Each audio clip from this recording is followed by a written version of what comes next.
Bonjour à toutes et à tous, bienvenue sur Eurosport et JCN pour le résumé du Tour de France. Hier, la 10e étape du côté de Megève, remportée par Magnus Cort d'un boyau devant Nick Schulz. Tadej Pogačar a conservé le maillot jaune, mais de 11 secondes seulement, puisque Lennart Kämna, présent dans l'échappée, était revenu tout proche du Slovène. Luis Leon Sanchez intègre le top 10 et sinon, pas de changement, Vingegaard est toujours sur le podium provisoire. Cette 11e étape s'annonce grandiose, direction le col du Granon depuis Albertville, en passant par les magnifiques lacets de Montvernier et le col du Galibier côté Télégraphe. On redescendra par le Lautaret et direction ensuite le col du Granon, une ascension qui n'a été empruntée qu'en 1986. Eduardo Choza s'était alors imposé sur l'étape. Bernardino, maillot jaune au départ de l'étape, avait vécu une journée terrible, laissant la tunique de leader à un certain Greg LeMond. Regardez ce col du Granon avec ses pourcentages à plus de 10% sur la fin notamment, mais dès le pied. Les 11 km seront difficiles et dès le départ, au kilomètre 0, Wout van Aert, le maillot vert, qui attaque. Il emmène avec lui un certain Mathieu Van Der Poel, les deux grands ennemis l'hiver, amis aussi sans doute parfois, qui se retrouvent à l'avant d'une étape du Tour de France. Ils sont rejoints par 18 coureurs, ce qui fait 20 hommes à l'avant, alors qu'on va attaquer les lacets de Montvernier. Mais surtout au sommet du Télégraphe, un petit peu plus loin, 70 km de l'arrivée, Primož Roglič passe à l'offensive. Il retombe sur Christophe Laporte qui était échappé. Il emmène avec lui Geraint Thomas, Jonas Vingegaard et donc Tadej Pogačar, évidemment le maillot jaune. Ils ne sont donc que 5 et bientôt plus que 4 puisque Christophe Laporte va se relever. Et juste après le passage de Valloire au pied du Galibier, Roglič et Vingegaard attaquent à tour de rôle. Pogačar est obligé de réagir. Geraint Thomas, lui, regarde et suit.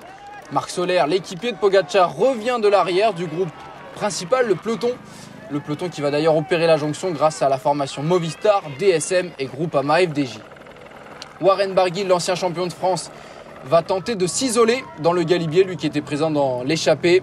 Et après un travail de Tiesj Benoot, c'est Primož Roglič qui repasse à l'offensive. On est dans le Galibier, il y en a désormais partout. Pogačar qui passe à l'offensive, lui qui était donc acculé, mis vraiment poussé dans ses retranchements par la formation de Jumbo-Visma. Il décide donc d'attaquer, alors que Warren Barguil passe au sommet du Galibier, le souvenir Henri Desgranges pour le français, le breton de la formation Arkea Samsic. Wout van Aert, présent dans l'échappée, s'est relevé pour attendre ses coéquipiers. Il discute avec Vingegaard et finalement il va attendre Primož Roglič. Wout van Aert qui attend le groupe où se trouve également Majka, Pidcock et les trois Groupama FDJ, Storer, Madouas et Gaudu. Regardez le train Van Aert qui reprend le groupe maillot jaune sans presque s'arrêter. Roglič est donc de retour dans le groupe principal au pied du Granon. C'est d'ailleurs le Slovène qui va rouler pour Jonas Vingegaard. Et très rapidement, les Jumbo-Visma qui vont s'écarter. Kuss, Kruijswijk, Roglič, Van Aert ne sont plus là. Vingegaard est seul face à Pogačar. Et même Rafał Majka est présent pour le Slovène. Nairo Quintana, le Colombien d'Arkea Samsic, qui décide d'attaquer dès le pied du Granon. Il sait qu'on va passer à plus de 2000 mètres d'altitude pour la deuxième fois dans l'étape.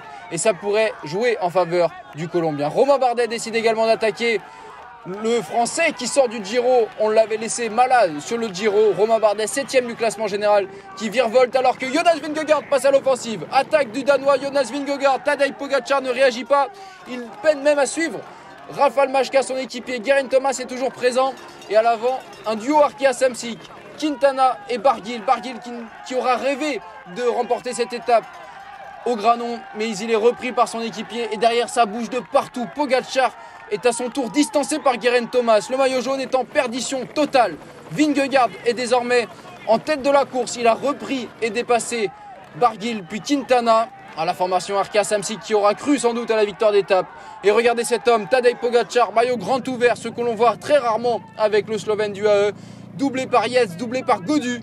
Et Jonas Vingegaard, lui qui s'envole, sans doute, et c'est évident pour un coup double, victoire d'étape au sommet du Granon. Et maillot jaune pour le Danois Jonas Vingegaard. On attend évidemment les écarts derrière. Et c'est incroyable puisque les écarts sont conséquents. Quintana est deuxième à 1 minute. Romain Bardet va prendre la troisième place de l'étape, mais à 1 minute et 12 secondes. Geraint Thomas, lui, va prendre la 4e place. Le Britannique d'Ineos, c'est à 1,38. David Gaudu, 5e, est à 2 minutes 04. Et on va retrouver Tadej Pogačar, seulement 7e, à 2 minutes et 51 secondes. Quelle étape, mesdames, mesdemoiselles, messieurs, on a vécu aujourd'hui sur Eurosport et JCN. Jonas Vingegaard, nouveau maillot jaune. nouveau leader de ce Tour de France. Regardez le classement de l'étape avec Lutsenko pour Astana qui termine 8e, premier top 10 pour la formation Astana. Kruijswijk pour Jumbo-Visma est 9e, Warren Barguil prend la 10e place devant Pierre Latour. Madouas termine 14e, les Français qui ont réalisé une belle étape. À signaler quand même que le 32e, Thibaut Pinot termine à 25 minutes. Sachez que tous les coureurs ont fini dans les délais, Fabio Jakobsen et Michael Morkov terminant à 40 minutes. Abandon aujourd'hui de Mathieu Van Der Poel et d'Oliver Nassen. Au classement général, Vingegaard est le nouveau leader. Très important de regarder les écarts. Bardet et son dauphin à 2 minutes 16. Pogacar à 2 minutes 22. Geraint Thomas à 2,26. Quintana à 2 minutes 37. David Gaudu est 7e à 3,13. Et ensuite, Vlasov à 7,23. Enric Mas 10e est à 9 minutes 30. Et Thomas Pidcock est 11e. Valentin Madouas 13e. Warren Barguil 15e. La 12e étape du Tour de France sera peut-être aussi belle avec le col du Galibier côté Lautaret, descente côté Télégraphe, puis la Croix de Fer et l'ascension de l'Alpe d'Huez. On se souvient de la victoire de Pierre Rolland, de Thibaut Pinot, de Geraint Thomas avec le maillot jaune sur les épaules. Est-ce que Pogacar va prendre sa revanche dès demain? Est-ce que Bardet, Gaudu, Pinot et les Français seront là? Rendez-vous évidemment en intégralité pour le 14 juillet sur Eurosport et GCN.